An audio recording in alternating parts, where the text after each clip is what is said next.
கர்த்தர் கொடுத்ததான நல்ல பாக்கியத்துக்காக கர்த்தரை நான் சோதரிக்கிறேன். உங்களுடைய இந்த திருச்சபையுடைய போதகர் ஐயா அவர்களுக்கும் நான் நன்றி சொல்லுகிறேன். கர்த்தர் நல்லவராக இருக்கிறார். அல்லேலூயா. கர்த்தருக்கு மகிமை உண்டாகட்டும். நான் உங்களை எல்லாம் பார்ப்பதிலே மகிழ்ச்சி. கடந்த 2 வருஷத்துக்கு முன்பதாக இந்த இடத்துல வந்திருக்கிறேன். கர்த்தர் நல்லவர். ஆமென். அல்லேலூயா. நம்ம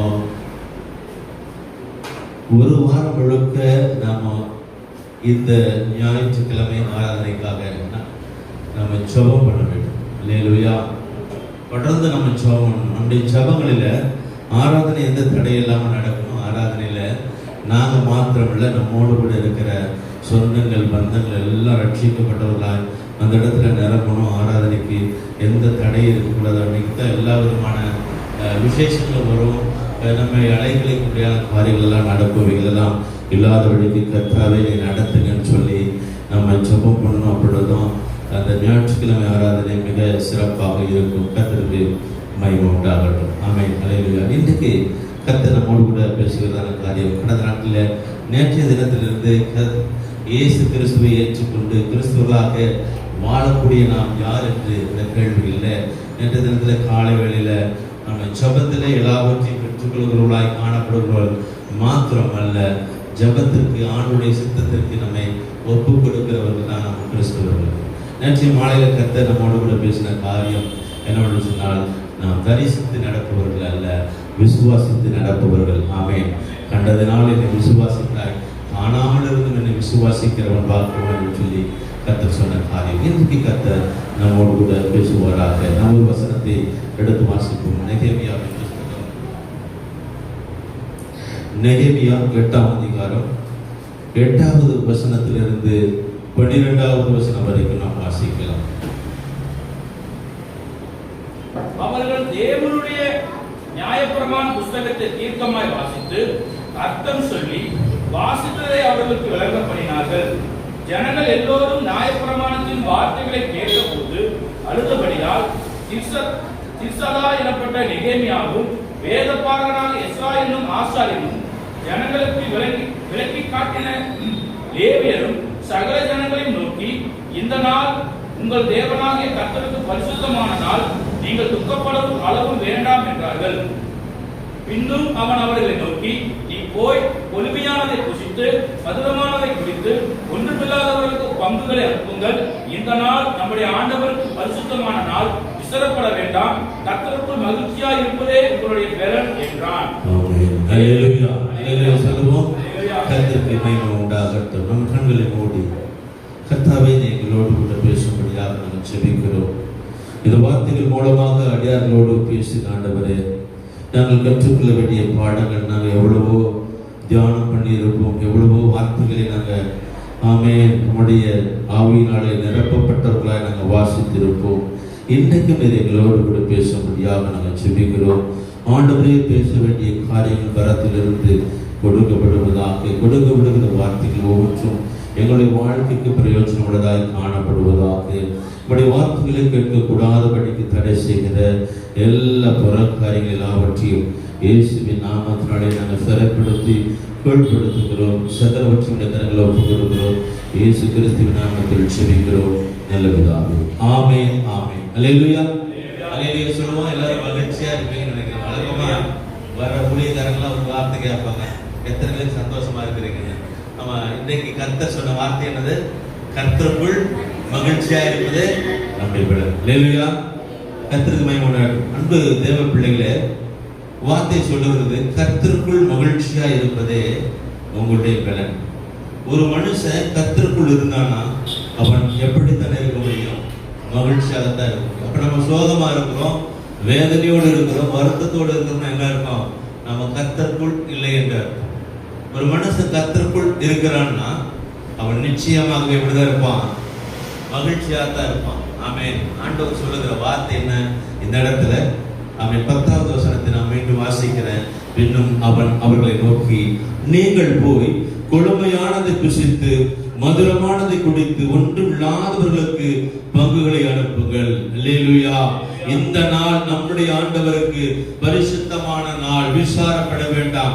கர்த்தருக்குள் மகிழ்ச்சியாய் இருப்பதே உங்களுடைய பலன். அன்பு தேவ பிள்ளைகளே, ஆண்டவர் நம்மை கிறிஸ்துவராய் இருக்கிற நம்மை எப்படி வைத்திருக்கிறார் என்று சொன்னா, ஆமென், கொழுமையானதை புசித்து மதுரமானதை குடித்து ஒன்றுமில்லாத ஜனங்களுக்கு நம்முடைய காரியங்கள் எல்லாம் அனுப்பும்படிக்கு, நம்மிடத்தில் இருக்கிற பங்குகள் எல்லாம் அனுப்பும்படிக்கு ஆண்டவர் வைத்திருக்கிறார். அல்லேலூயா, அல்லேலூயா சொல்லுவோம்.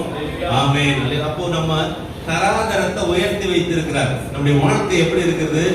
நாம் புசித்து குடித்து திருப்தி அடைவதோடு மாத்திரமல்ல, அநேகருக்கு கொடுக்கத்தக்கதாக நம்முடைய வீட்டில் ஆண்டுடைய வசனத்தை சொல்லி நம்ம ஜெபிக்கும் பொழுது என்ன பண்ணுவோம்? காணிக்கைகளுக்காக ஜெபிக்கும் பொழுது, ஆண்டவரே அந்த வீட்டில் என்னைக்கும் அப்பத்துக்கும் தண்ணீருக்கும் ஒரு நாளும் பஞ்சம் வரக்கூடாது, வானத்துடைய பலகணிகள் திறக்கப்படட்டும், ஆசீர்வாதம் பெருகட்டும், களங்கள் தானியங்களை நிரம்பட்டும், ஆலைகளில் திராட்சரசம் புரண்டு ஓடட்டும், எண்ணெய் புரண்டு ஓடட்டும் என்று சொல்லி நம்ம ஆசீர்வதிப்போம். அப்படிதான் நம்முடைய வாழ்க்கை இருக்க வேண்டியது. கிறிஸ்துவர்களாக இருக்கிற நம்முடைய வாழ்க்கை எப்படி இருக்கணும்? எல்லாம் நிறைவாய், ஆமென், ஒன்றுக்கும் குறைவில்லாமல் சகலவற்றிலே நிறைவை கொண்டவர்களாக நாம் காணப்பட வேண்டியதாக இருக்கிறது. ஆமென். ஆண்டவர் சொல்றாரு நெகேமியா புஸ்தகம் 8ஆம் அதிகாரத்துல 10வது வசனம், நீங்கள் ஆமென் என்னது கொழுமையானது என்ன? நாம திருப்தியாக உண்ணத்தக்கதாக, நம்முடைய சரீரத்திற்கு வளர்ச்சியை தரத்தக்கதாக கொழுமையான காரியங்கள் எல்லாம் நம்ம புசிக்க போகிறோம். இதுவரைக்கும் நம்முடைய வாழ்க்கையில கசப்பான நீரை தான் குடிச்சிருப்போம். ஆண்டவர் சொல்றாரு மதுரமானதை குடிப்பீர்கள். அப்படி குடிப்பதோடு மாத்திரமல்ல, ஆண்டவர் என்ன சொல்றாரு? ஒன்றும் இல்லாதவர்களுக்கு உங்களுடைய பங்குகளை அனுப்புங்கள். இந்த நாள், அல்லேலூயா, இந்த நாள் என்று சொன்னா நாளைக்கு வாசித்தால் இந்த நாள் தான், நாளான்னைக்கு வாசித்தால் இந்த நாள் தான், நேற்றைக்கு வாசித்தால் இந்த நாள் தான். அப்போ கர்த்தருடைய சமூகத்துல நாம எப்பொழுதெல்லாம் காத்திருக்கிறோமோ அப்பொழுதெல்லாம் அந்த நாள் நமக்கு மகிழ்வான நாள். அல்லேலூயா. விசாரப்பட வேண்டாம். இந்த நாள் கர்த்தருக்கு பரிசுத்தமான நாள். நீங்கள் விசாரப்பட வேண்டாம். அல்லேலூயா. கர்த்தருக்குள் மகிழ்ச்சியா இருப்பதே உங்களை விட. ஆண்டவர் கிறிஸ்துவர்களை எப்படி வைத்திருக்கிறார் என்று சொன்னா, நம்ம ஆவிக்குரிய வகையில இதை பார்க்கலாம், உலக பிரகாரமான வகையில பார்க்கலாம். கொழுமையானதை புசித்து ஆண்டவரிடத்தில் இருந்த வருகிறதான வார்த்தைகள், தேவ வார்த்தைகள், இந்த வேதாகமத்தில் எழுதப்பட்டதான வார்த்தைகள் எல்லாம் எப்படிப்பட்டவர்கள்? கொழுமையானவர்கள். அல்லேலூயா. கொழுமையானதை புசிக்கும் பொழுது நம்ம பலவீனமானவர்கள் என்ன பண்ணுவோம்? விளத்தின் மேல் விளத்தை அடைந்து கொள்வோம். மதுரமானதை பிடிப்போம், ஆவியினாலே நிரப்பப்படுவோம். ஆமே, நம்ம சோர்வா இருப்போம். பரிசுத்த ஆவியானவர் நம் மீது வரும் பொழுது நாம் பலனடையத்தக்கதாய் தேவன் நம்மை உருவாக்குவார். கொழுமையானதை புசிப்போம், மதுரமானதை குடிப்போம். ஒன்றும் இல்லாதவர்களுக்கு, சுவிசேஷம் அறிவிக்கப்படாதவர்களுக்கு ஆமா நாம் போய் எல்லாம் அறிவிப்போம். ஆமென். ஆவியில நிரம்பாதவர்களுக்கு, அபிஷேகம் பெற்றுக்கொள்ளாதவர்களுக்கு நாம் அபிஷேகத்தை கொடுப்போம். அப்படித்தான் கர்த்தர் நம்மை வைத்திருக்கிறார். கர்த்தருக்குள் மகிழ்ச்சியா இருப்பதே நம்முடைய பலன். அல்லேலூயா. கர்த்தருடைய நாமம் மகிமைப்படட்டும். நம்முடைய வாழ்க்கையை எப்படி வைத்திருக்கிறார் என்று சொன்னால், நாம் ஒன்றும் இல்லாதவர்களைப் போல அல்ல, ஒன்றும் இல்லாதவர்களுக்கு உதவி செய்யத்தக்க உயர்வான நிலையை வைத்திருக்கிறார். அல்லேலூயா. அல்லேலூயா. எத்தனை பேர் விசுவாசிக்க முடியும்? நான் ஒன்றும் இல்லாதவர் எண்ணப்பட்டால் எல்லாவற்றையும் உடையவனாக்குகிறவனாய் காணப்படுகிறேன். அல்லேலூயா. நான் ஒன்று இல்லை என்று நான் நினைச்சினாலும் கர்த்தர் என்னை எப்படி வச்சிருக்கிறாரு? எல்லாவற்றையும் உருவாக்குகிறவனாய் நான் காணப்படுகிறேன். ஆண்டோட வசனம் சொல்லுது, நான் தரித்திரன் எண்ணப்பட்டாலும் நான் ஐஸ்வர்யவானை உருவாக்குகிறவனாய் இருக்கிறேன். கர்த்தருக்குள் மகிழ்ச்சியா இருப்பதே என்னுடைய பலன். அல்லேலூயா. இப்படித்தான் நம்ம இருந்திருக்க வேண்டும். ஆனா இன்றைக்கு நம்முடைய வாழ்க்கை எப்படி இருக்கிறது? நாம் எப்படியோ இருக்க வேண்டியவங்க. கொழுமையானதை புசித்து மதுரமானதை குடித்து இல்லாத ஜனங்களுக்கு நாம் நம்முடைய பங்குகளை எல்லாம் அனுப்ப வேண்டும் என்று சொல்லி கர்த்தர் சொன்னார்னா, நம்முடைய சூழ்நிலை உயர்த்தப்பட்ட சூழ்நிலையாக இருந்திருக்க வேண்டியது. ஆனா நாம் எல்லாம் எப்படி இருக்கிறோம்? கர்த்தருக்கு மகிமை உண்டாகட்டும். நம்ம நிலைமை எப்படி இருக்கும்? இப்படி இருக்க வேண்டிய நாம எப்படி இருக்கிறோம்? நெகேமியா புஸ்தகம் 9ஆம் அதிகாரம் எடுத்துக்கொள்வோம். 9ஆம் அதிகாரம் 36 37 வரைக்கும் நம்ம வாசிப்போம். இதோ இன்றைய தினம் நாங்கள் அடிமைகளாய் இருக்கிறோம். இதோ பலனையும் நன்மையும் அனுபவிக்கும்படி நீர் எங்கள் பிதாக்களுக்கு கொடுத்த இந்த தேசத்திலே நாங்கள் அடிமைகளாய் இருக்கிறோம். அதன் வருமானம் எங்கள் பாவங்களின் நிமித்தம் நீர் எங்கள் மேல் வைத்த ராஜாக்களுக்கு திரளாக போகிறது. அவர்கள் தங்களுக்கு இஷ்டமானபடி எங்கள் சரீரங்களையும் எங்கள் மிருக ஜீவனையும் ஆளுகிறார்கள். நாங்கள் மகா இக்கட்டிலே ஆட்கொள்ளப்பட்டு இருக்கிறோம், அகப்பட்டு இருக்கிறோம். அல்லேலூயா. இதோ நாங்க எல்லாம் யாரு? கொழுமையானதை புசித்து மதுரமானதை குடித்து ஒன்றுமே இல்லாத ஜனங்களுக்கு எங்களுடைய பங்குகளை அனுப்பத்தக்கதாக எங்களுடைய நிலை பரிபூர்ணப்பட்டு உயர்த்தப்பட்ட நிலையா இருக்க வேண்டிய அந்த சூழ்நிலையில நாங்க எப்படி இருக்கிறோம்? இன்றைய தினத்தில் நாங்க அடிமைகளா இருக்கிறோம். அல்லேலூயா. பிசாசுக்கும் உலகத்துல காணப்படுகிற எல்லா விதமான இச்சைகளுக்கும் எல்லா விதமான பிசாசுடைய தந்திரங்களுக்கும் உலகத்துக்கு நாங்க எப்படிப்பட்டவர்களா இருக்கிறோம்? அடிமைகளா இருக்கிறோம். ஆனா கர்த்தர் நம்ம எப்படி வைத்திருக்கிறார்? நம்மை சுதந்திரமாக வைத்திருக்க விரும்புகிறார். நாம் எல்லாம் கர்த்தருக்குள் பிள்ளைகளும் ஆனால் சுதந்திரமாமே. ஆண்டவருடைய வசனம் சொல்லுது, நாம் அவருடைய பிள்ளைகளாய் அவருடைய நாமம் தரிக்கப்பட்ட ஜனங்கள் எத்தனை பேர்களோ அத்தனை பேர்களும் பிள்ளைகள் ஆகும்படி அதிகாரம் கொடுத்திருக்கிறார். நாம் எல்லாம் பிள்ளைகளா இருக்கிறோம். கர்த்தருடைய சுதந்திரத்தை அனுபவிக்கிறவர்களா இருக்கிறோம். ஆனாலும் இன்னைக்கு நம்ம எப்படி இருக்கிறோம்? அடிமைகளாகத்தான் காணப்படும். கர்த்தர் நம்ம பிள்ளை ஸ்தானத்துல உருவாக்கி வச்சாலும் நாம் அதை மறந்துட்டு அடிமைகளா இருக்கிறோம். இதோ இன்றைய தினம் நாங்கள் அடிமைகளா இருக்கிறோம். இதோ பலனையும் நன்மையும் அனுபவிக்கும்படி நீர் எங்கள் பிதாக்களுக்கு கொடுத்த இந்த தேசத்தில் தானே நாங்கள் அடிமைகளா இருக்கிறோம். ஆண்டவர் சொல்றாரு, ஆபிரகாம் உருவாக்கி உனக்குள் உன் சந்ததிகளாம் ஆசீர்வதிக்கப்பட்டு சொல்லி தேசத்தை கொடுத்தாலும் கூட அந்த தேசத்துல என்ன வச்சிருக்கிறாரு? நன்மையை அனுபவிக்கும்படியாக பலனை அனுபவிக்கும்படியாக பிதாக்களுக்கு கொடுத்திருக்கிறார். அல்லேலூயா. உன்னை நன்மையும் கிருபையும் ஜீவனுள்ள நாளெல்லாம் உன்னை தொடரும் என்று சொல்லி கர்த்தர் நம்மை ஆசீர்வாதமாக வைத்திருக்கிறார். ஆனா நாம் எப்படி இருக்கிறோம்? அடிமைகளாக இருக்கிறோம். கொடுத்த இந்த தேசத்தில் தானே அடிமைகளாக இருக்கிறோம். அதோடு கூட 37வது வசனம் சொல்லுது, அதனுடைய வருமானம் எங்களுடைய பாவங்களின் நிமித்தம் நீர் எங்கள் மேல் வைத்த ராஜாக்களுக்கு தொழிலாக போகிறது. ஆண்டவராகிய தேவன் நம்ம மேல வைத்த ராஜா யாரு? நம்ம மேல வைத்த ராஜா யாரு? உலகமும் அதில் உள்ளவைகளும் எனக்கு அருவருப்பானவைகள். இதோ உலகத்துடைய அதிபதி வருகிறான், அவனுக்கு என்னிடத்துல ஒன்றுமில்லை என்று சொல்லி ஆண்டவராக இயேசு கிறிஸ்து சொல்வார். உலகத்துடைய அதிபதி யாரு? பிசாசும் அவனுடைய சேனைகளும் சாத்தானும் அவனுடைய சேனைகளும். இந்த சேனைகள் எல்லாம் தந்திரமாக நம்மை எல்லாம் பாவத்துல விழ வைத்து நாம பாவத்துல உழன்று கொண்டு நாம நோய்வாய்ப்பட்டு கஷ்டப்பட்டு நஷ்டப்பட்டு எல்லாம் தரித்திரராய் மாறி நமக்கு வரக்கூடியதான வருமானங்கள் எல்லாம் எங்கதான் போகுது? நம்ம மேல வைத்த அதிகாரிகளுக்கு தான் போயிடுது. ஆண்டவர் சொல்றாரு, நீங்கள் திரளாய் விதைத்து கொஞ்சமாய் அறுவடை செய்வீர்கள். சம்பாதித்த பணம் எல்லாம் விரயமாயிற்று, பத்தல் பையிலே போட்டதை போல உன்னுடைய பணங்கள் எல்லாம் விரயமாயிற்று. ஏனென்று சொன்னால் கர்த்தருக்கு உண்டான ஸ்தானத்தை நம்ம கொடுக்க மாட்டோம். இங்க என்ன வசனம் சொல்லுது? ஆண்டவரே, அதனுடைய வருமானம் எங்கள் பாவங்களின் நிமித்தம் யாருக்கு போகுது? எங்கள் மேல் நீங்கள் எனக்கு அதிபதியாக வைத்த அந்த அதிபதிக்கு போய்விடுகிறது. அப்ப நம்ம யோசனை பண்ணணும், ஏன் இந்த சூழ்நிலை? நம்ம ஆண்டவர் உயர்த்தி வைக்க விரும்புகிறார், பிள்ளைகளாக மாற்றி இருக்கிறார். ஆண்டவரிடத்துல இருக்கிறதான சகல ஐஸ்வர்யங்களும் நமக்கு தான் சொந்தம். அவரிடத்தில் இருக்கிற எல்லா சர்வ சொத்துகளும் நாம தான் ஆளுகை செய்ய போறோம். அப்படி இருந்தும் நாம் பிள்ளை என்பதை மறந்து அடிமைகளாக போய்விட்டோம். அதுக்கு என்ன காரணம்? ஆமென். ஆண்டவர் என்ன சொல்றாரு? தேவன் ஒருவரையும் சோதிப்பவரும் அல்ல, சோதிக்கப்படுகிறவரும் அல்ல, ஒருவராலும் சோதிக்கப்படுகிறவரும் அல்ல. அவன் தன் சுய இச்சினாலே சிக்குண்டு சோதிக்கப்படுகிறான். சோதனையானது பரிபூர்ணப்படும் பொழுது அது பாவத்தை பிறப்பிக்கும். பாவத்துடைய சம்பளம் மரணம் என்று சொல்லி ஆண்டவர் சொல்றார்.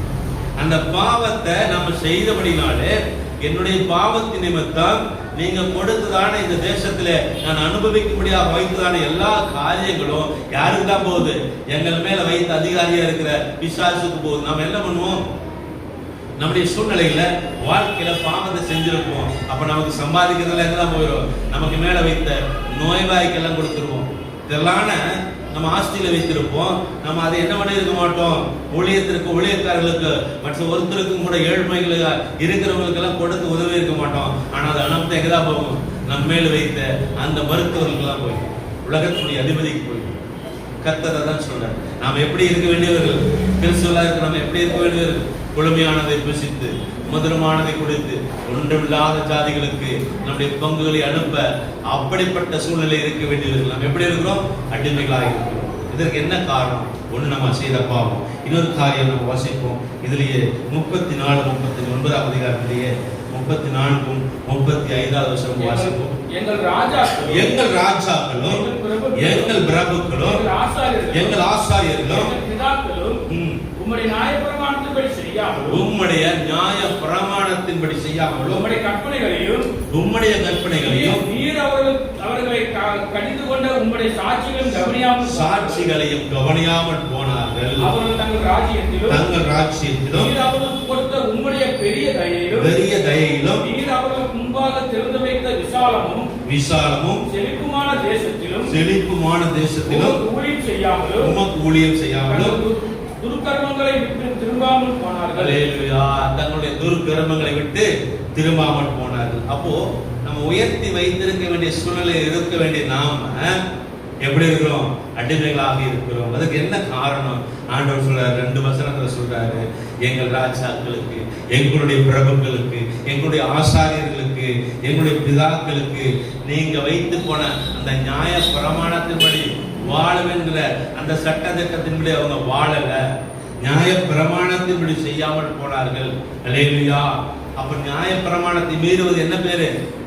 பாவம் என்றால் நியாய பிரமாணத்தை மீறுவதே பாவம். ஆமென். எங்களுக்கு வைத்து போன ராஜாக்கள், பிரபுக்கள், ஆசாரியர்கள் எல்லாரும் என்ன பண்றாங்க? நியாய பிரமாணத்தின்படி வாழல, செய்யல.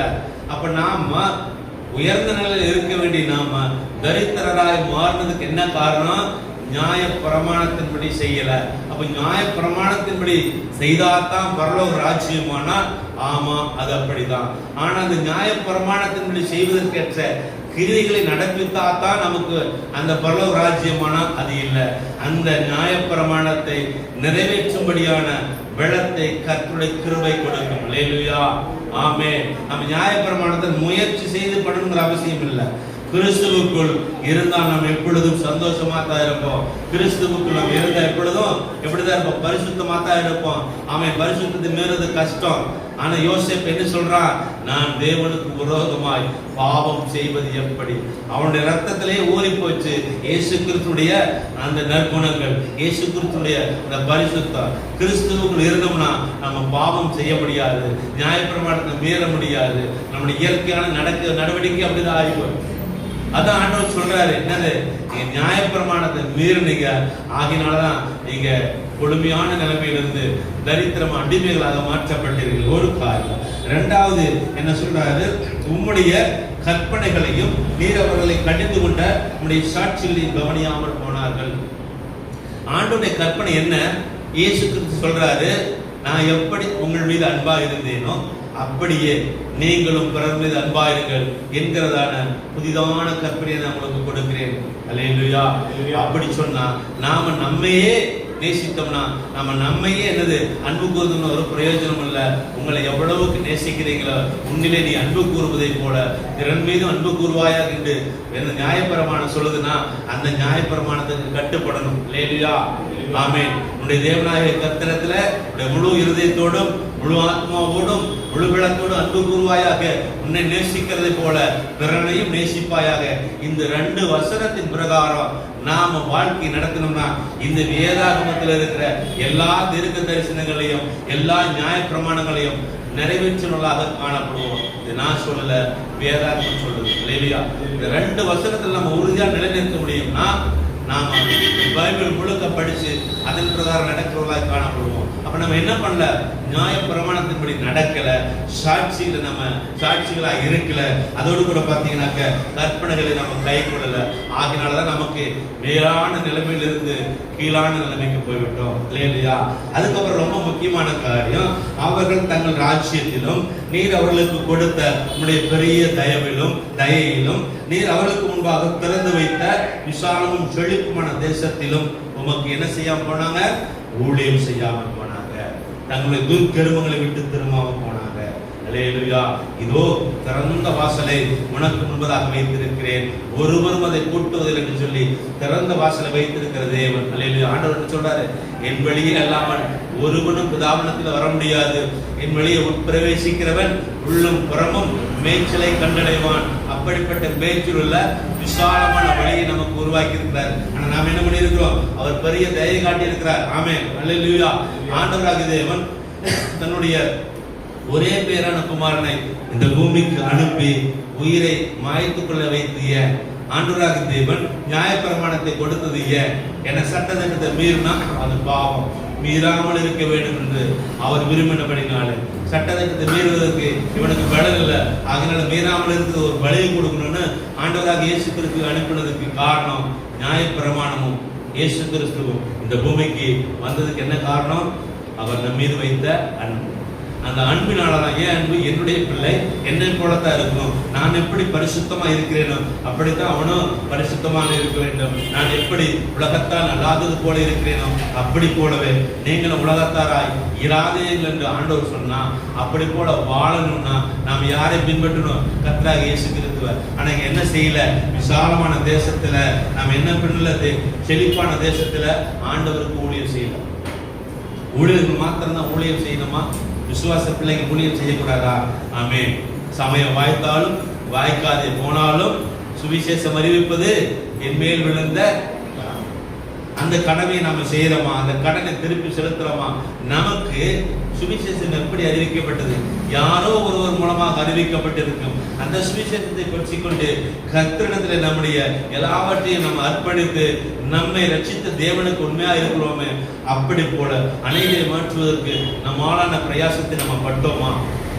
ஆண்டவராகிய இயேசு கிறிஸ்து பரமேறி போகும்போது என்ன சொன்னார்? நீங்க உலகம் வந்து கிளம்பி போங்க, பிதா குமாரன் பரிசுத்த ஆவியுடைய நாமத்தினாலே ஞானஸ்நானம் கொடுங்க, எல்லாரும் எனக்கு சீசராக்குன்னு சொன்னாரு. நாம போறோமா? அப்ப ஆண்டவர் என்ன சொல்றாரு? நீங்க செழிப்பான தேசத்தை வாழ்க்கை கொடுத்திருக்கிறீங்க, ஆனா அந்த தேசத்துல என்ன பண்ணல? உமக்கு ஊழியம் செய்யல, உங்க நியாயப்பிரமாணத்தை மீறிட்ட, என்னோட துர்கர்மங்களை விட்டு நான் நீங்கவே இல்லை. கர்மம்னா என்னது? கர்மம்னா என்ன? கர்மம் கர்மம் அப்படிங்கிற அந்த கர்மமா? கர்மம் நம்முடைய செயல்பாடுகள். ஆமென். நம்முடைய செயல்பாடுகள் நற்கர்மமாக இருக்க வேண்டும், நற்செயல்களாக இருக்க வேண்டும். ஆனா நம்ம எப்படி இருக்கிறோம்? துர்கர்மங்களை இருக்கிறோம். எப்ப இருந்தோம்? முன்பு அவரை அறியாத நாட்களிலே நாம் பாவத்தை செய்தோம். ஆனா அறிந்து கொண்ட பொழுது கர்த்தர் அதை எல்லாவற்றையும் மன்னித்தார். இன்றைக்கு அவரை அறிந்து கொண்ட பொழுதோ மீண்டும் தவறு செய்கிறோம். ஆண்டவர் சொல்றாரு, குற்றம் செய்தவனை குற்றமற்றவனாய் விடாதபடிக்கு நான் தண்டிக்கும் நாளிலே அவன் சாகவே சாவான். அப்ப நம்ம ஒரு நாள் தவறு செய்யக்கூடாது. அப்ப தவறு செய்யாம இருக்கிறதுக்கு எக்ஸாம்பிள் நமக்கு எங்க இருந்து? ஆண்டோட ரட்சிப்புல இருந்து. அதை பெற்றுக்கொண்டு நாம என்ன பண்ணணும்? அநேகருக்கு இந்த காரியங்கள் எல்லாம் போய் சொல்லணும். ஆண்டவர் சொல்றாரு, நான் தண்டிக்கும் நாளிலே அவன் சாகவே சாவான். இத போய் நீ அவன்கிட்ட சொல்லு. சொல்லாமல் போனால் அவனுடைய ரத்தப்பழியை உண்மையே நான் கேட்பேன். சொல்லிட்டா அவன் மீண்டும் தவறு செஞ்சு அந்த தண்டனை அனுபவிச்சானா அந்த ரத்தப்பழி உண்மையை சுமரார். ஆண்டவர் சொல்றாரு. அப்போ அவர் ஆண்டவராக தேவன் நமக்கு கொடுத்த இந்த செழிப்பான தேசத்துல நம்ம ஊழியம் செய்யல, நம்முடைய கர்மங்களை துர்கர்மங்களை விட்டு என்ன பண்ணல? நீங்கள நியாயப்பிரமாண சட்டத்திட்டத்தினுடைய கர்த்தருக்கு பயந்து கீழ்ப்படிந்து அன்பாக நம்ம நடக்கல. இப்படி இருந்தபடினாலதான் செழிப்பாக இருக்க வேண்டிய நாம எப்படி வனாந்தரத்தை போல மாறிவிட்டோம். இல்லையா? வயல்வெளியை போல இருக்க வேண்டிய நம்முடைய வாழ்க்கை வனாந்தரமாய் மாறிவிட்டது. செழிப்பாக இருக்க வேண்டிய நம்முடைய வாழ்க்கை பாலைவனத்தை போல மாறிவிட்டது. எல்லாருக்கும் கொடுக்க வேண்டிய அந்த உயர்ந்த நிலையில் இருக்க வேண்டிய நாம யாரிடத்திலும் எதையோ எதிர்பார்த்து காத்துக் கொண்டிருக்கிறவர்களாய் கர்த்தர் நம்மை மாற்றிருக்கிறார். கிறிஸ்தவ வாழ்க்கை என்பது என்ன? அல்லேலூயா. நம்ம செழிப்பான வாழ்க்கை, நம்ம செழிப்பின் உபதேசம் அப்படி இப்படி சொல்லுவாங்க. ஆனா கர்த்தருக்குள் இருந்தா எந்த சூழ்நிலையில் இருந்தாலும் நாம் செழிப்பாய்தான் இருப்போம். அல்லேலூயா. நாளைய தினத்துக்கு சாப்பாட்டுக்கு வழி இருக்காது, ஆனா கோடி கோடியா பணம் வச்சிருக்கிறவன்ட்ட இல்லாத சந்தோஷமும் சமாதானமும் நம்மகிட்ட இருக்கும். அல்லேலூயா. அதுதான் செழிப்பு. நம்ம என்னமோ நினைச்சிட்டு செழிப்புன்னு என்னது? நம்ம நல்ல மூளை திறன் அதிகமா செயல்படும். அறிவாளி செய்ய முடியாத ஒரு காரியத்தை நம்மால செய்ய முடியும்னா அதுதான் ஒரு செழிப்பு. பலவான் செய்ய முடியாத ஒரு காரியத்தை பலவீனமா இருக்கிற நம்மால செய்ய முடியும்னா அதுதான் செழிப்பு. செழிப்பா இருக்க வேண்டிய நாம எப்படி இருக்கிறோம்? ரொம்ப பரிதாபகரமான நிலையில். காரணம் என்ன? நாம் செய்ததான பாவம், நம்ம செய்ததான துர்கர்மங்கள், விலகாமல் இருக்கிற துர்கர்மங்கள், நியாயப்பிரமாண சட்டத்திட்டத்தின்படி வாழாமல் இருக்கிற காரியம், ஊழியம் செய்யறதில்லை. இந்த காரியமெல்லாம் இருக்கிறபடினாலதான் செழிப்பா இருக்க வேண்டிய நாம ரொம்ப மோசமான நிலைமைக்கு போய்விட்டோம். அல்லேலூயா. அதனால நம்ம எப்படி நம்மை மாற்றிக்கொள்ள வேண்டும் கர்த்தர் விரும்புகிறார். நம்ம செழிப்பா இருக்க வேண்டிய நாம எப்படியோ மாறிட்டோம். எப்படி மாறிட்டோம்னு ஆண்டவர் சொல்றாரு. அதுக்கு என்ன காரணம்னு ஆண்டவர் வேதாகமத்தில் எழுதி வச்சிருக்கிறாரு. அப்ப நம்ம எப்படி மாறணும் என்பதை குறித்து நாம் தியானிக்கும் பொழுது இதே 9வது அதிகாரத்திலேயே 1வது வசனத்திலிருந்து 3வது வசனம் வரைக்கும் வாசிக்கிறப்போ கர்த்தர் நமக்கு கற்றுக் கொடுப்பார். வாசிப்போம். அந்த மாதம் 24ஆம் தேதியிலே இஸ்ரவேல் புத்திரர் உபவாசம் பண்ணி இரட்டு உடுத்தி தங்கள் மேல் புழுதியை போட்டு கூடி வந்தார்கள்.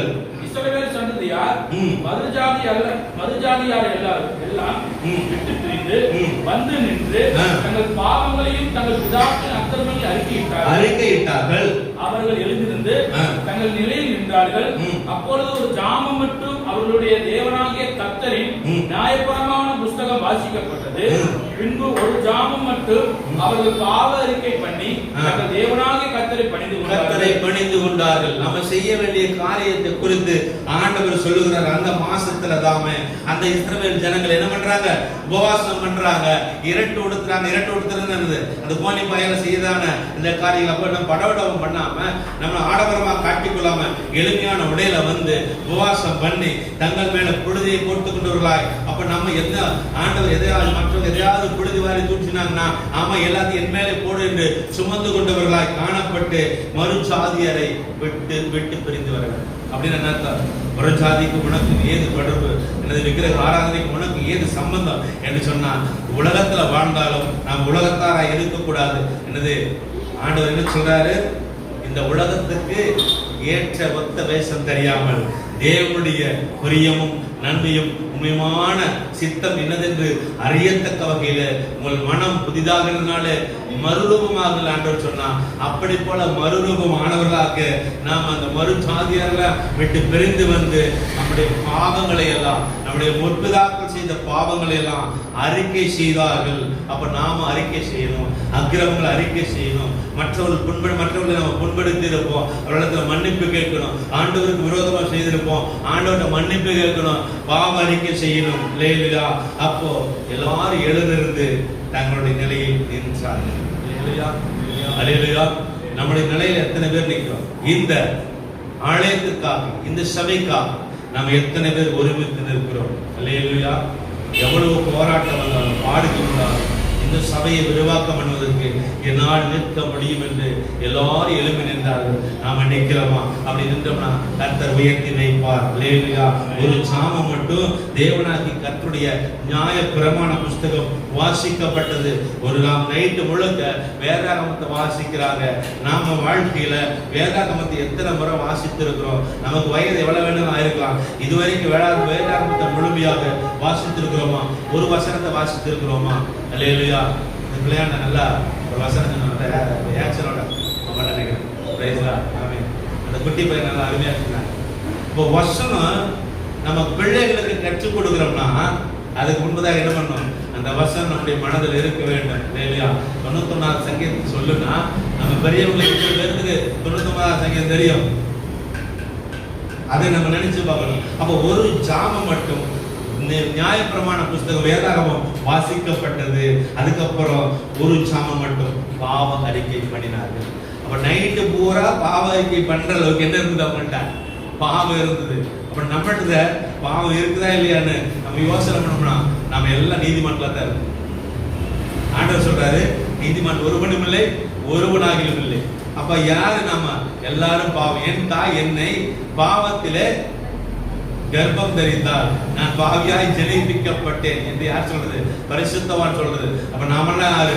நான் பாவியிலும் மகா கேடுள்ள பாவி அப்படி என்று நினைத்துக் கொண்டு நம்ம செய்த சின்ன சின்ன குற்றங்களும் ஆமென் அல்ல காரணம் இல்லாமல் எட்ட சாபம் தங்காது. அப்ப யாருக்காச்சும் நம்ம சாபம் போட்டிருக்கோம், அதெல்லாம் தவறு, பாவம். எல்லாம் ஒரு ஜாமம் முழுக்க நம்ம நினைத்து அறிக்கை செய்தோம் என்றால் பாவங்கள் எல்லாம் மன்னிக்கப்பட்டு கர்த்தர் நம்மை உயர்த்தி வைப்பார். அல்லேலூயா. ஆகினால நம்ம செய்ய வேண்டியதான காரியம் என்னன்னு சொல்லியாச்சு. நம்ம வாழ்க்கை தர இப்படி இருக்க வேண்டியது இப்படி போச்சு, அதுக்கு என்ன காரணம்னு ஆண்டவர் சொன்னாரு, அதை நம்ம புரிந்து கொண்டோம். அப்ப அந்த காரணத்திலிருந்து இப்படி நம்ம மறுபடியுமாக மாறுவதற்கு என்ன செய்யணும்? நம்ம ஊழியத்தில் செய்யல, ஊழியம் செய்யணும். நியாயபரமான சட்டத்தின் பிரகாரம் வாழ்க்கை நடத்தணும். பாவம் செய்யக்கூடாது. செய்திருந்தால் நம்ம அறிக்கை செய்ய வேண்டும். நமக்காகவும் நம்முடைய சபை விசுவாசிகளுக்காகவும் சக சகோதரர்களுக்காகவும் சபைக்காகவும் சபை நடத்துகிறவர்களுக்காகவும் எழுப்பி நிற்கணும். அல்லேலூயா. அப்படி நின்றோமானால் கர்த்தர் நிச்சயமாக நம்மை உயர்த்தி வைக்க வல்லவராய் இருக்கிறார். ஒரு காரியத்தை வாசிப்போம். ஆமோஸ் புத்தகம் 9ஆம் அதிகாரம் 13 வாசிப்போம். ஆமோஸ் 9ஆம் அதிகாரம் 13-15. இதோ உழுகிறவன் அறுக்கிறவனையும் திராட்சை பழங்களை ஆலையிடுகிறவன் விதைக்கிறவனையும் தொடர்ந்து பிடித்து பர்வதங்கள் திராட்சரசமாய் வடிகிறதும் மேடுகளெல்லாம் கரைகிறதுமான நாட்கள் வரும் என்று கர்த்தர் சொல்லுகிறார். என் ஜனமாகிய இஸ்ரவேலின் சிறையிருப்பை நான் திருப்புவேன். அவர்கள் பாழான நகரங்களை கட்டி அவைகளில் குடியிருந்து திராட்சை தோட்டங்களை நாட்டி அவருடைய பலரசத்தை குடித்து தோட்டங்களை உண்டாக்கி அவைகளின் கனியை புசிப்பார்கள். அவர்களை அவர்கள் தேசத்திலே நாட்டுவேன். நான் அவர்களுக்கு கொடுத்த தேசத்திலிருந்து அவர்கள் இனி பிடுங்கப்படுவதில்லை என்று தேவனாகிய கர்த்தர் சொல்லுகிறார். அல்லேலூயா. அப்ப ஆண்டவர் என்ன செய்ய போறாரு? எப்படியோ இருக்க வேண்டிய நாம எப்படியோ மாறி போயிட்டோம். நம்ம மீண்டும் வருத நிலைமைக்கு வருவதற்கு நம்ம ஆயத்தம் ஆயிட்டோம். அதனால ஆண்டவர் சொல்றாரு, உழுகிறவன் அறுக்கிறவனை பார்த்து அதிகாரம் செலுத்தக்கூடிய நாட்கள் வரும். திராட்சை பழங்கள் ஆலையிடுகிறவன் விதைக்கிறவனை தொடர்ந்து பிடித்து வேலை வாங்குற சூழ்நிலை வரும். நம்ம எல்லாம் உயர்ந்த நிலைமையில வைத்திருப்பார். பருவதங்கள் திராட்சரசம் வடிகிறதமாய் காணப்படும். மேடுகள் எல்லாம் கரைந்து போகிறதான நாட்கள் வரும். அப்படின்னா மேட்டிமையான எண்ணம் கொண்டவர்கள் நம்மத்திலே காணப்படுவார்கள் என்றால் அவர்களால் தாழ்மைப்பட்டு போவார்கள். தன்னைத்தான் உயர்த்துகிற எவனும் தாழ்த்தப்படுவான். தன்னைத்தான் தாழ்த்துகிற எவனும் பரலோகத்துல உயர்த்தப்பட்டிருப்பான். ஆமென். சிறையில உண்டானவன் இல்லை, யோவான் ஸ்நானனை பார்க்கிலும் உயர்ந்தவன் இல்லை. தன்னைத்தான் தாழ்த்துகிற எவனும் பரலோகத்தில் அவனை பார்க்கிலும் உயர்த்தப்பட்டிருப்பான் என்று வார்த்தை சொன்னா மேடுகள் எல்லாம் பள்ளங்களாய் மாறும். பள்ளங்கள் எல்லாம் உயர்த்தப்பட்டு சமமாக மாறும். அப்படிப்பட்டதான சூழ்நிலையை கர்த்தர் நமக்கு உருவாக்குவார். அல்லேலூயா. என் ஜனமாகிய என்னுடைய இஸ்ரவேல் ஜனங்களை நான் சிறையிருப்பை திருப்புவேன். இன்றைக்கு நாம் அடிமைகளாக காணப்படுகிறோம். ஆண்டவராகிய தேவன் நம்மை திருப்புவார். பாழான நகரங்களை நம்ம கட்டி எழுப்புவோம். அவைகளில் நம்ம குடியிருப்போம். திராட்சை தோட்டங்களை நாட்டுவோம். அவைகளுடைய பலரசத்தை குடிப்போம். தோட்டங்களை உண்டாக்குவோம். கனிகளை புசிப்போம். நாம் கனிகள் கொடுப்பவர்களாய் அபிஷேகம் பெற்றவர்களாய் அல்லேலூயா எல்லாவற்றிலும் சிறந்தவர்களாய் நம்ம காணப்பட ஆண்டவர் வைப்பார். அல்லேலூயா. ஆமென். கர்த்தர் சொல்லி இருக்கிறார். அப்ப கிறிஸ்தவ வாழ்க்கை என்பது என்னது?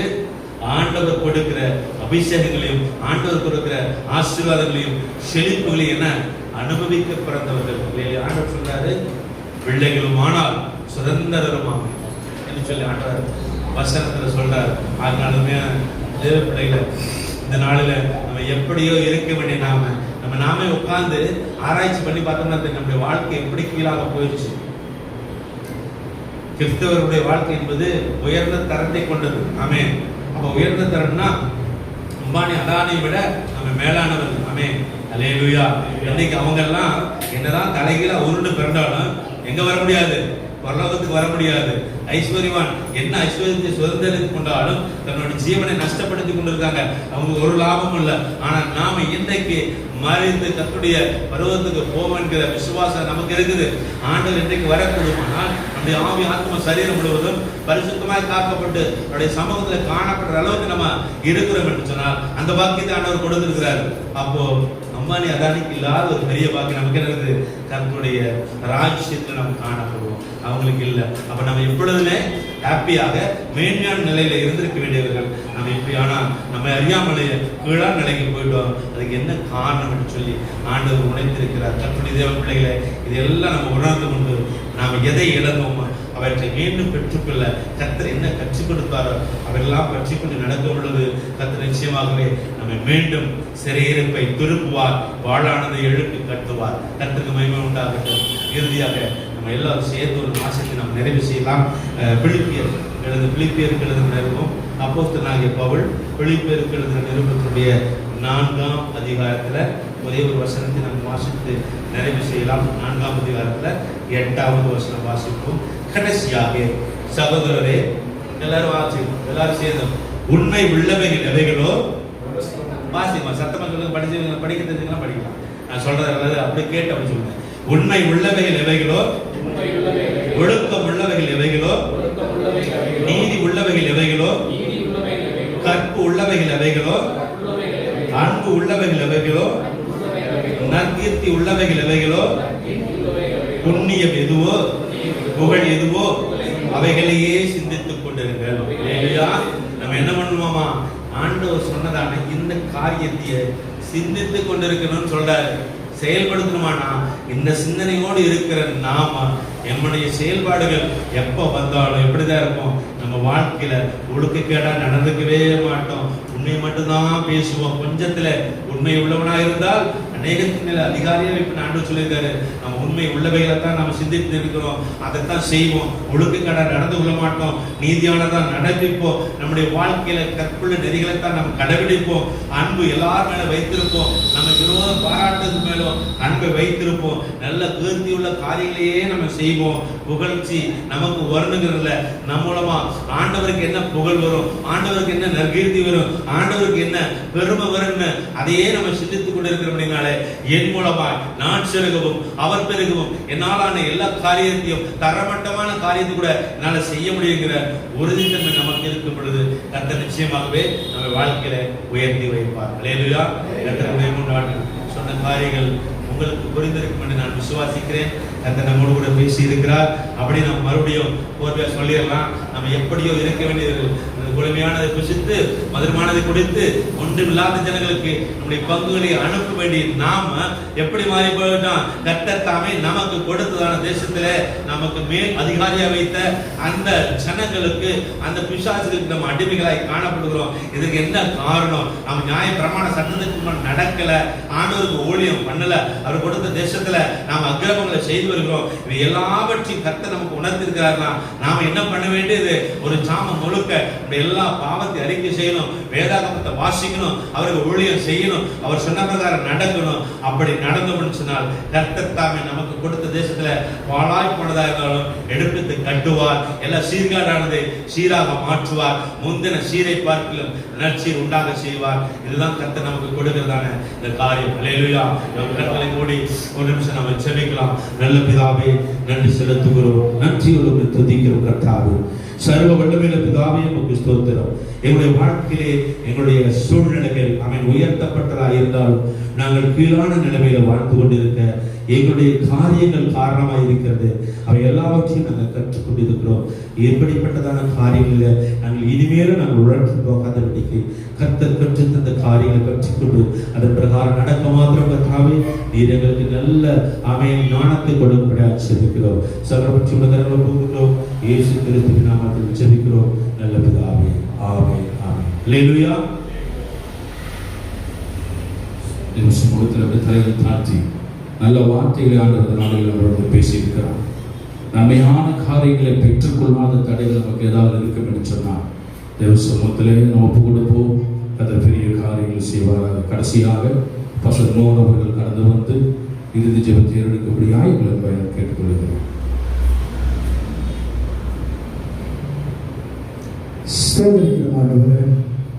இந்த நாளிலும் தகப்பனே ஒரு நல்ல செய்தியை கேட்கும்படி நீங்கள் கொடுத்துக்கிறதற்காக நன்றி செலுத்துகிறோம். இந்த நாளிலும் ஆண்டவரை வார்த்தையை கொடுத்து சகோதரனை ஆசீர்வதிக்கும்படி செலுத்துகிறோம். கர்த்தாவே, இந்த வார்த்தைகள் எங்களுடைய உள்ளத்திலே வீக்காரம் விடமுடியா என்னுடைய கருத்தில் ஒப்புக் கொடுக்கிறோம். ஆண்டவரே, இந்த நாளிலும் கொழுமையாக இருக்க வேண்டியவர்கள் இன்றைக்கு ஒன்றுமில்லாமல் இருக்கிறார்கள் என்று சொல்லி இந்த வேத வசனத்திலே பேசப்பட்டிருக்கிறது. இந்த நாளிலும் ஆண்டவரே கர்த்தாவே, நீர் இல்லாதவர்களை இருக்கிறவர்களை போல அடைக்கிற தேவனாய் இருக்கிறபடினாலே இந்த சபையிலே ஆண்டவர் இந்த வார்த்தையின்படி ஆண்டவரே பாவங்களை விட்டு ஓய்ந்து ஆண்டவரே பாவம் செய்த அந்த காரியங்களை நினைத்து எப்படி ஆண்டவரே ஒரு ஜாமம் முழுவதும் அவர்கள் பாவ அறிக்கை செய்தார்களோ அதுபோல ஆண்டவரே இந்த நாளிலும் எங்களுடைய வாழ்க்கையிலே குற்றம் குறைகள் இருக்குமானால் உங்களுடைய சமூகத்திலே எங்களை தாழ்த்தி ஆண்டவரை உங்களுடைய கருத்தில் ஒப்புக்கொடுத்து ஜெபிக்கிறோம். ஆண்டவரே, இந்த நாளிலும் ஆண்டவரே இந்த சபையிலே ஊழிய வாய்ப்புகள் இருந்து ஊழியம் செய்யாதபடிக்கு தங்கள் இருதயங்கள் கடினப்பட்டிருந்தால் தேவன் நீர் அந்த இருதயங்களை லகுப்படுத்தும்படியாக உங்களுடைய கருத்தில் ஒப்புக்கொடுத்து ஜெபிக்கிறோம். ஆண்டவரே, என் தேவனே, இந்த நாளிலும் இந்த வார்த்தைகள் ஆண்டவரை கர்த்தாவே வெறுமையாய் திரும்பாது என்பது போல இந்த வார்த்தைகள் விதைக்கப்பட்ட இந்த வசனங்கள் உள்ளத்திலே ஆண்டவரை 30, 60, 100 கலந்தபடியாக கொண்டு செல்கிறோம். ஆண்டவரை கர்த்தாவே, திரளான அறுவடைகள் உண்டு. ஆண்டவரே கர்த்தாவே, இந்த நாளிலும் ஆண்டவரை அறுவடைக்கு வேலையாட்களை அனுப்பும்படியாய் வேண்டிக் கொள்ளுங்கள் என்று சொல்லப்பட்டபடி நாங்கள் உங்களுடைய கரத்தில் ஒப்பு கொடுத்து செபிக்கிறோம். ஆண்டவர், சபையிலே மக்களை பலப்படுத்துவீர்கள். ஆண்டவரை சொல்லப்பட்ட வசனத்தின்படி சமயம் வாய்க்காலும் வாய்க்காவிட்டாலும் திருவசனத்தை ஜாக்கிரதையாய் பிரசன்னம் பண்ண சொல்லப்பட்டபடி ஆண்டவரை இந்த நாளிலும் தகப்பனே, இந்த நேரத்திலும் ஆண்டவரை இந்த பிள்ளைகளை நீங்க ஆண்டவரை பலப்படுத்த முடியாது செபிக்கிறோம். வசனங்கள் ஒன்று பெருமையாக திரும்பாது என்ற வசனத்தின்படி ஆண்டவரை இந்த பிள்ளைகளை பலப்படுத்துங்கப்பா. ஆண்டவரை கர்த்தாவே, வருகிற நாட்களிலும் ஆண்டவரை இந்த சபை மந்தை பெருகுவது போல பெருகி அநேகருக்கு ஆசீர்வாதமாக இருக்கும்படியாக கருத்தில் ஒப்பு கொடுத்து செபிக்கிறோம். ஆண்டவரை, விசேஷமாக இன்றைய தினத்திலே ஆண்டவரை, நீ மழையை கொடுக்கிறவரும் நீர்தான், மழையை கண்ட்ரோல் பண்ணுகிறவரும் நீர்தான். இந்த நாளிலும் ஆண்டவரை, இந்த சபையில் இருந்து 4 மணிக்கு புறப்பட்டு செல்லுகிற இந்த ஊழியம் தடைபடாதபடிக்கு என் தேவன் நீங்க ஆண்டவரை இயற்கை சூழ்நிலையை நீங்க மாற்றித் தரும்படியாக என்னுடைய கருத்தில் ஒப்பு கொடுத்து செபிக்கிறோம் அப்பா. ஆண்டவரே, இந்த சபை மூலியமாக, ஆண்டவர் இந்த சபை போதகர் மூலியமாக இந்த விழுப்புரம் பகுதியிலே ஆண்டவரை அநேக மக்கள் ரட்சிக்கப்படட்டும். அநேக மக்களுடைய வாழ்க்கை கட்டி எழுப்பப்படட்டும். ஆண்டவரை, உங்களுடைய கருத்தில் நான் ஒப்பு கொடுத்து செபிக்கிறேன். இந்த நாளிலும் ஆண்டவரை நான் வேத வசனத்தை பகிர்ந்து கொண்ட அந்த தாசனை ஆசீர்வதிக்க ஆண்டவரை சிறப்பாக ஆண்டவரை உங்களுடைய கருத்திலே இந்த விழுப்புரம் பகுதி போதகர் ஆண்டவரை ரெவரண்ட் மணிகண்டன் ஐயாவை உடைய கருத்தில் ஒப்பு கொடுத்து செபிக்கிறேன். ஆண்டவரை, தகப்பனே, அந்த மகன் மூலியமாக என்னெல்லாம் நீங்கள் செய்ய திட்டம் வைத்திருக்கிறீர்களோ, எந்தெந்த பகுதியில் உள்ள மக்கள் எல்லாம் ரட்சிப்புக்குள்ள நடத்த வேண்டும் என்று நீங்கள் வழிநடத்த இருக்கிறீர்களோ, அது எல்லாவற்றையும் மகனுக்கு ஆண்டவரை ஞானத்தையும் கிருபையினாலே சூழ்ந்து கொள்ளும்படியாக செபிக்கிறோம். கர்த்தருடைய கருத்தில் ஒப்பு கொடுத்து செபிக்கிறோம். ஆண்டவரை, இந்த சபை மக்களுடைய கருத்தில் ஒப்பு கொடுத்து செபிக்கிறேன். தகப்பனே, குட்டி பிள்ளைகளுடைய கருத்தில் ஒப்பு கொடுத்து செபிக்கிறேன் அப்பா. ஆண்டவரே, விசேஷமாக அவர்களுக்கு ஞானத்தை கொடுப்பீராக. ஆண்டவரே, தேவ வசனங்களிலே விழுத்தெடுப்படியாக கூட அவருடைய கருத்தில் ஒப்பு கொடுத்து செபிக்கிறோம். ஆண்டவரே, இந்த போதவரோடு கூட வந்திருக்கிற அந்த ஊழியக்காரர்களுடைய கருத்தில் ஒப்பு கொடுத்து செபிக்கிறோம். ஆண்டவரே, ஒவ்வொருவரையும் நீங்க பெயர் பெயராய் ஆசீர்வதிக்கும்படி ஜெபிக்கிறோம். எல்லாவற்றையும் நீங்க பொறுப்பெடுத்துக் கொள்ளுங்க, நீங்க ஆசீர்வதிங்க, நீங்க வழிநடத்துங்க. இயேசு கிறிஸ்துவின் மூலம் ஜெபிக்கிறோம் எங்கள் நல்ல பிதாவே, ஆமென். நாத்துமாவே கர்த்தரை ஸ்தோத்திரி, என் முழுவதுமே உடைய பரிசுத்த நாமத்தை ஸ்தோத்திரி. நாத்துமாவே கர்த்தரை ஸ்தோத்திரி, கர்த்தர் செய்த சகல உபகாரங்கள் மறவாதே. ஆமென். நம்முடைய கர்த்தராகிய இயேசு கிறிஸ்துவின் கிருபையும் பிதாவாகிய தேவனுடைய அன்பு பரிசுத்த ஆவியானவர் அநேகம் என்றும் என்றும் சதா காலங்களிலும் நம் அனைவரோடு கூட இருப்பதாக. ஆமென். அல்லேலூயா, அல்லேலூயா, அல்லேலூயா. கர்த்தர் உங்களை ஆசீர்வதிப்பாராக.